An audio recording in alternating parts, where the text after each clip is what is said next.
অন্যান্য বছরের মতো এবছর রাজনগর আড়ালি ফুটবল মাঠে আয়োজিত হয় আকর্ষণীয় ভলিবল প্রতিযোগিতা।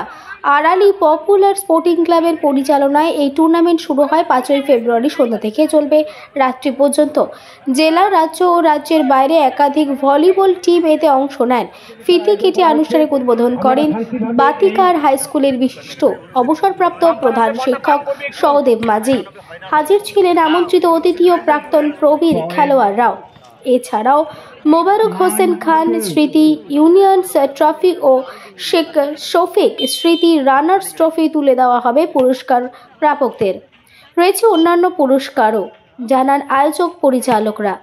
এমন উদ্যোগে প্রশংসা করেন ক্রীড়াপ্রেমী মানুষজন। বীরভূমের রাজনগর থেকে মোহাম্মদ সফিউল আলমের report, smile India news Bangla. সেই হিসাবে এই নাট্যিক ঐতিহ্যপূর্ণ ফুটবল প্লেয়ারদের মধ্যে কৃতি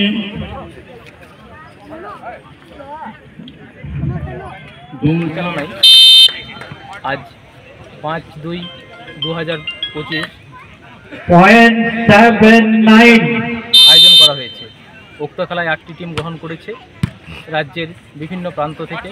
সেখানে কলকাতা, ধানবাদ, ভাগলপুর, এদিকে বোলপুর বিভিন্ন টিম অংশগ্রহণ করেছে। খেলা খুব ভালো চলছে।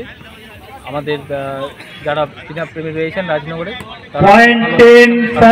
গ্রামে যারা বিভিন্নভাবে আমাদেরকে বিভিন্নভাবে সহযোগিতা করেছেন। পুরস্কার হিসেবে কী দেওয়া হচ্ছে?